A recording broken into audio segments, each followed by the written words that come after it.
인생은 마치 계절과 같습니다. 때로는 봄날의 따스함을, 때로는 겨울의 혹독함을 경험합니다. 그러나 중요한 것은 우리가 어떤 계절을 지나든지 그 안에서 성장하고 있다는 사실입니다. 많은 사람들이 성공과 성장을 외적인 성취로만 판단하지만 진정한 성장은 내면에서 시작됩니다. C.S. 루이스는 이렇게 말했습니다. 하나님은 우리의 행복이 아닌 우리의 성장을 원하신다. 이 말은 하나님께서 우리의 편안함보다 성숙함을 더 중요하게 여기신다는 의미입니다. 때로는 어려움과 도전이 우리를 찾아오지만 그것을 통해서 우리는 더 깊은 신앙과 인격의 성숙을 이루게 됩니다. 오늘 C.S. 루이스의 말이 아주 심오한 말이네요. 하나님이 우리의 행복이 아니라 성장을 원하신다. 그러니까 보통은 이제 행복하기를 원하잖아요. 주여 저에게 복을 주시옵소서 그렇게 기도하기도 하고 만복의 근원이신 하나님 하면서 찬양을 하면서 한국 사람들이 제일 좋아하는 성경 구절 중에 하나가 이제 그 복을 준다는 그런 성경 말씀인데 하나님은 우리의 행복이 아니라 물론 이제 하나님이 우리가 행복하기를 원하시겠죠. 하나님이 우리가 이제 뭐 저주스러운 삶을 살아가기를 원하신다는 말이 아니고 전혀 아니고 철학적인 내용입니다. 이 말씀은 철학적인 내용이 포함된 말인데 하나님은 우리의 행복이 아니라 우리의 성장을 원하신다. 우리가 그러니까 매일마다 성장해 나가는 것이 중요하다는 말씀입니다.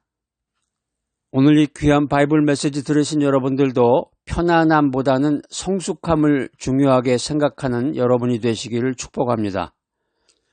올해 42세의 박민수 씨가 있습니다. 가명입니다. 박 집사님은 서울 강남구에 위치한 한소망 한빛교회에서 섬기고 있는데 삼성전자에서 일하면서 아주 바쁜 일상을 보내고 있습니다. 최근에 회사에서 예상치 못한 문제들이 생기면서 아주 큰 위기에 빠졌는데 가정에서도 이제 아내와 말하는 그 소통이 좀 줄어들었고 또 초등학교에 다니는 그 자녀가 2명 있는데 초등학생 2 자녀와의 관계도 소원해졌습니다. 그러니까 우리는 살아가는 게 이제 유교 문화에 있다 보니까 아이들 대하는 것도 어떤 권위주의적으로 아이들을 대하는 경우가 많습니다. 요즘은 이제 뭐 세상이 많이 변해서 그렇지 않은 사람들도 많은데 미드 같은 걸 보면은 미국 문화나 이런 서구 문화 같은 데서는 그 부모가 자녀들하고 아주 이렇게 잘 어울리죠.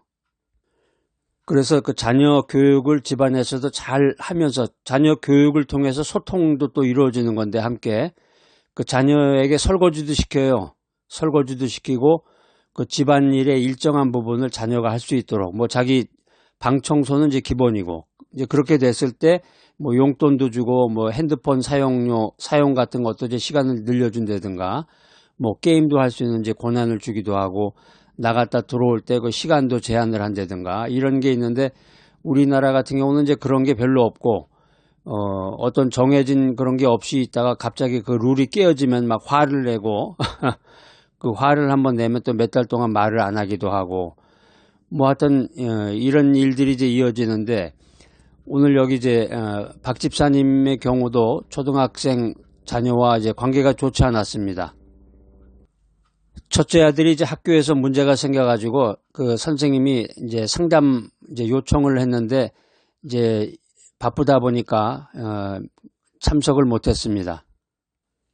박 집사님도 힘들겠죠. 대기업 다니면서 그 대기업에서 일하는 거 또 상사들 비유 맞추고 자기 또 실적 올려야 되고 또 교회에서도 집사 직분을 맡았는데 봉사도 또 해야 되겠고 또 가정에 들어와서 피곤한 몸을 가지고 아내와 지내면서 또 2 자녀와 이렇게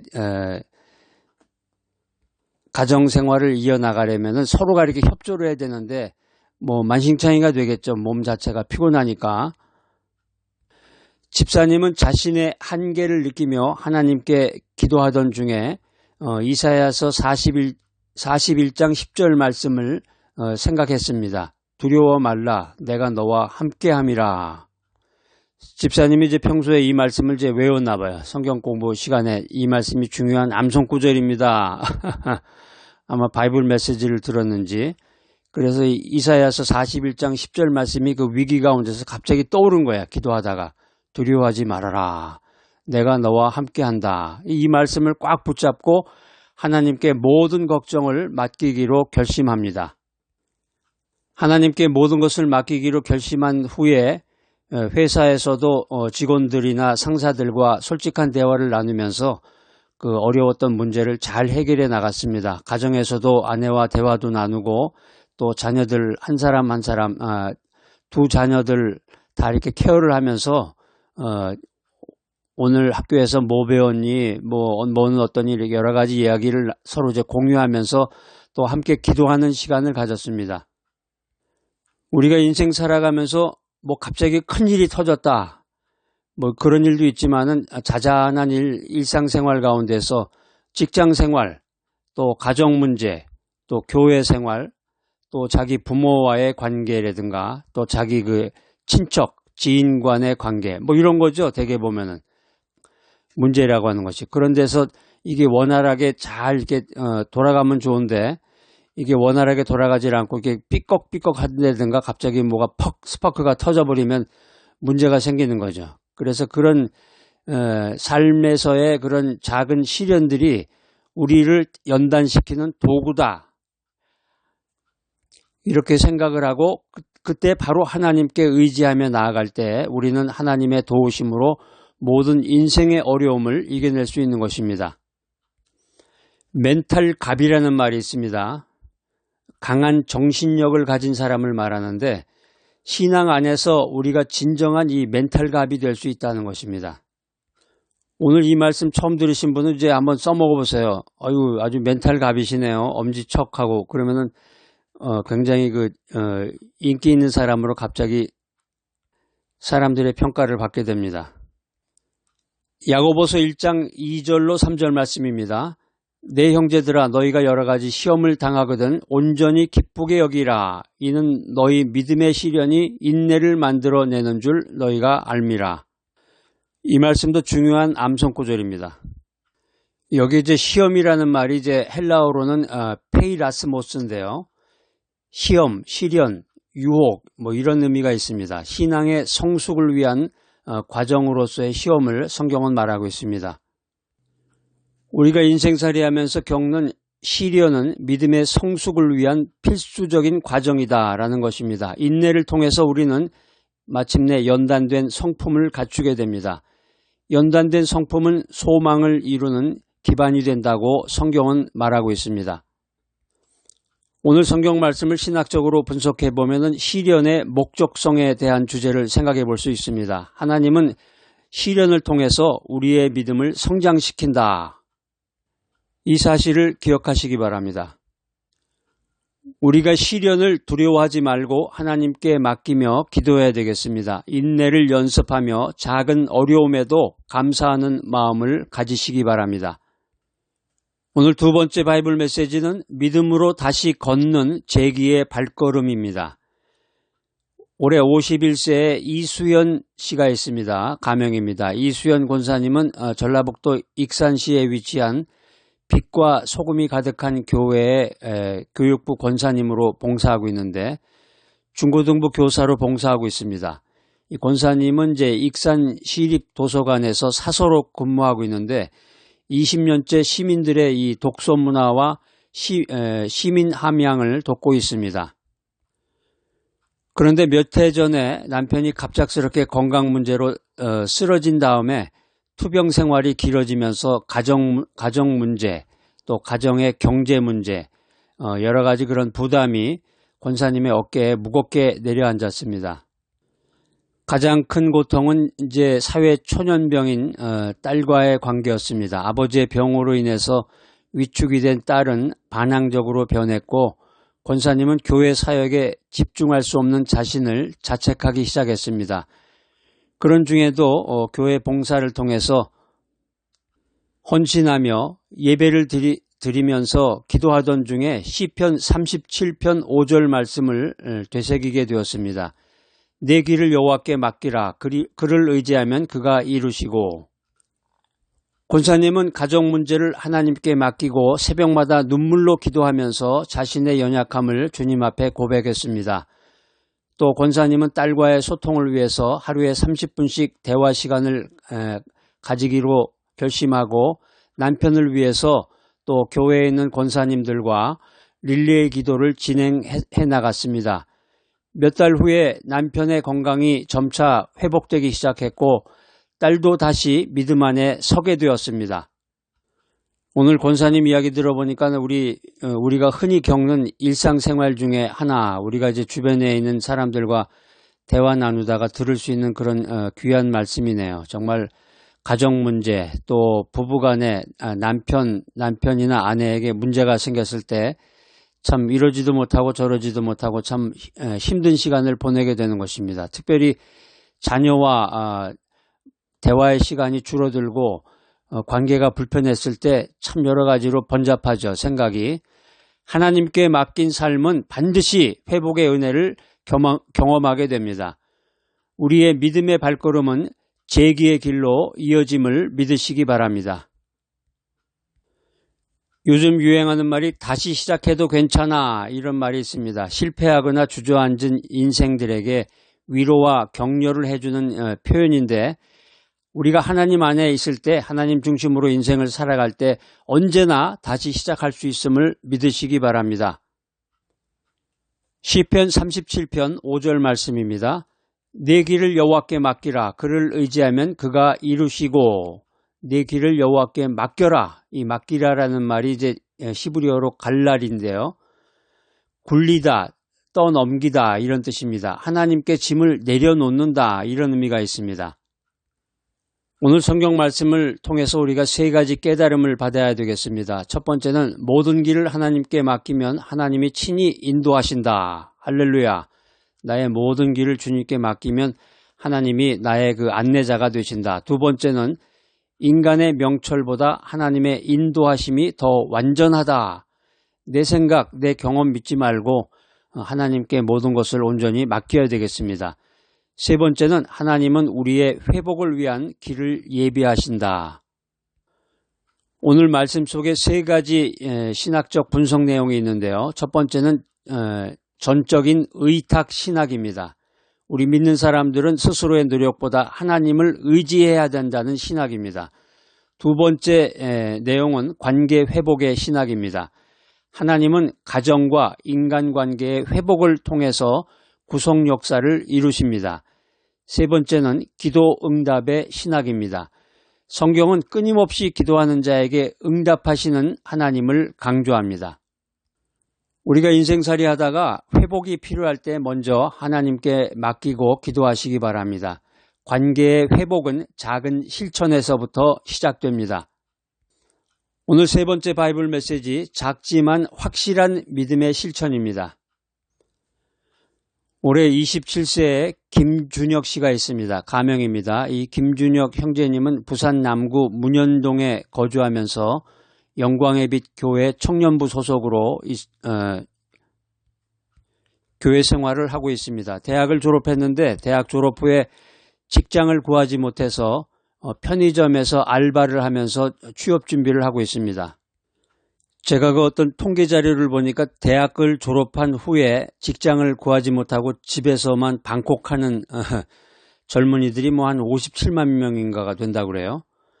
그러니까는 요즘에 이제 한국 사회에 그 편의점이라는 게 많이 생겨가지고 그 젊은이들이 그 편의점에서 아르바이트를 이제 하는 경우가 많은데, 여기 이제 김준혁 형제도 그 직장을 구하지 못해가지고 편의점에서 이제 알바를 하면서 취업 준비를 하고 있었는데, 부모님의 기대라든가 친구들의 취업 성공 소식, 또 자신의 현실 사이에서 이 김준혁 형제는 자신이 무가치하다고 느끼기 시작했습니다.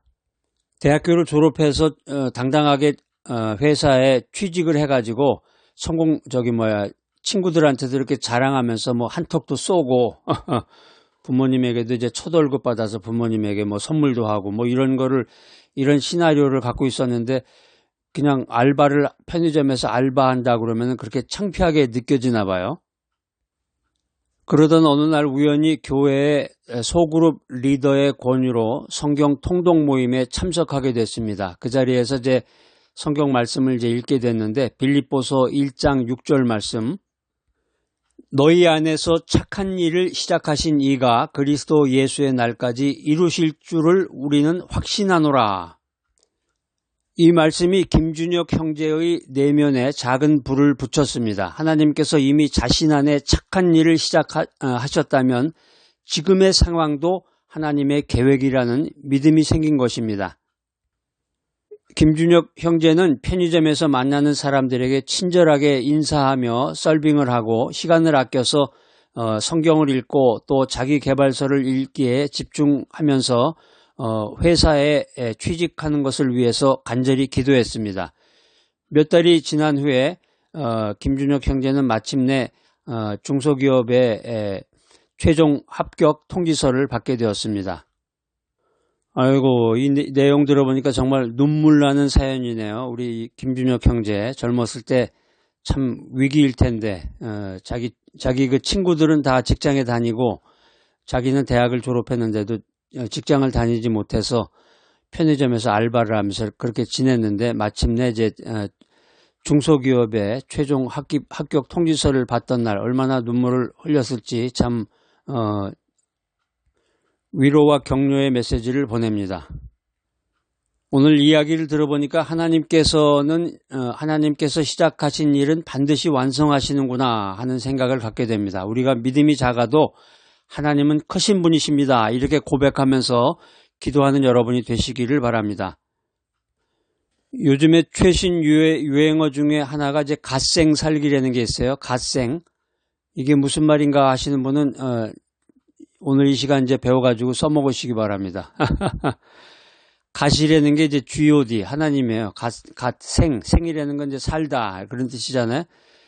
그러니까 부지런히 노력하고 성실하게 살아가는 그 삶을 뜻하는 건데 올인하는 삶이죠. 그러니까 쉽게 말하면 올인하는 삶. 여러분들도 갓생 살기를 통해서 믿음의 실천을 일상에 적용하시기 바랍니다. 빌립보서 1장 6절 말씀, 너희 안에서 착한 일을 시작하신 이가 그리스도 예수의 날까지 이루실 줄을 우리는 확신하노라. 이 말씀도 중요한 암송구절입니다. 여기 이제 착한 일이라는 것이 에르곤 아카톤인데 선하고 가치 있는 하나님의 사역을 의미합니다. 이루실 줄, 이 말은 이제 완성하고 성취한다는 의미가 있고 확신하노라. 이 말은 마음 깊이 신뢰하고 믿는다는 뜻이 있습니다. 오늘 이 바이블 메시지 들으신 여러분들, 하나님은 시작한 일을 끝까지 책임지신다. 이것을 믿으시기 바랍니다. 선한 행위는 반드시 하나님의 시간에 결실을 맺습니다. 보이지 않아도 믿음으로 나아갈 때 하나님의 역사는 반드시 이루어진다. 이 사실을 믿으시기 바랍니다. 오늘 이 귀한 성경 말씀 속에 세 가지 신학적 분석 내용이 있는데요. 첫 번째는 섭리신학입니다. 하나님은 인간의 작은 순종 속에서도 하나님의 뜻을 이루십니다. 우리가 이 작은 믿음, 작은 순종, 이것을 하나님께서는 아주 크게 보신다는 것이고, 두 번째는 희망의 신학입니다. 미래에 대한 확신은 하나님의 약속을 근거로 합니다. 세 번째는 일상의 성화 신학입니다. 평범한 일상 속에서 거룩함을 이루는 것이 우리 믿는 자들의 삶입니다. 여러분들 오늘을 어떻게 지내셨나요? 인생이란 뭐라고 어떤 것이라고 생각하십니까? 내가 집안에만 가만히 앉아서 직장 생활도 안 하고 또 은퇴해서 집안에만 있는데 뭐 내 삶 이렇게 시시한 인생을 뭐 하나님께서 뭐 바라보고나 계실까? 이렇게 생각하시는 분도 아마 있으실 것 같은데 우리가 작은 일에 충성해야 합니다. 오늘 하루를 믿음으로 의미 있게 살아야 합니다. 이 말씀도 참 굉장히 마음에 와닿는 말씀이네요. 우리가 믿음 안에 있으면 믿음으로 인생을 살 때 모든 것이 의미가 있구나. 응? 믿음으로 살아갈 때 모든 것이 의미가 있구나. 내가 뭐 미국의 대통령이 돼가지고 뭐 전 세계를 막 막 이리 주무르고 저리 주무르고, 아이, 그럴 수 없죠. 미국 대통령이 된다는 건 아무나 되는 것이 아닌데. 또 뭐 한국의 대통령도 우리가 쉽게 될 수 있는 게 아니잖아요. 우리가 한국의 국회의원도 되려면 준비 과정이 많고, 뭐 한국의 판검사가 된다? 우리가 그런 인생이 아닐지라도 대기업의 임원이 된다. 뭐 이미 이제 나이가 지나서 다 은퇴하고 대기업의 임원이 되려면 이제 20대 때 대기업에 들어가서 이제 준비 과정을 거쳐야 되는데 우리가 이미 다 지나간 인생이잖아요. 그러니까 그렇게 생각하면서 아유, 나는 뭐 별 볼 일 없이 인생을 살아왔나 보다. 내 인생에 무슨 의미가 있을까? 이렇게 생각할 것이 아니라 우리가 믿음 안에 있으면 우리의 그 자잘한 우리 주변의 모든 것들이 다 의미 있게 우리에게 다가오고 하나님이 그 의미 부여를 해주신다는 거예요. 그래서 하나님께서 일하심을 믿고 기다리는 여러분 모두가 되시기를 축복합니다. 오늘 바이블 메시지를 통해서 세 가지 삶의 여정을 통해서 나는 점점 더 잘되고 있다는 고백이 현실이 될 수 있음을 우리가 보았습니다. 시련 중에도 믿음으로 이겨낸 박민수 집사님이 있었습니다. 회복을 위한 눈물의 기도를 드렸던 이수연 권사님이 있었습니다. 평범한 일상을 거룩하게 살아낸 알바생 김준혁 형제님이 있었습니다. 이분들은 모두 하나님의 손길 안에서 점점 더 잘되고 있는 삶을 살아가고 있습니다. 오늘 이 귀한 바이블 메시지 들으신 여러분들, 믿음은 하나님의 약속을 붙드는 손이라는 믿음을 굳게 갖고 인생을 살아가시는 귀하고 복된 여러분 모두가 되시기를 축복합니다. 사랑과 은혜가 충만하신 하나님 아버지, 오늘 우리에게 주신 말씀을 마음에 새깁니다. 시련 중에도 회복을 기다리며 작지만 진실한 삶을 살아가며 우리가 점점 더 잘되고 있음을 믿습니다. 믿음의 눈으로 하나님을 바라보게 하시고 어떤 상황 속에서도 주님의 약속을 붙드는 우리가 되게 하여 주시옵소서. 우리의 삶이 주님의 손 안에서 피어나는 열매가 되기를 원하오며 예수 그리스도의 이름으로 기도드립니다. 아멘.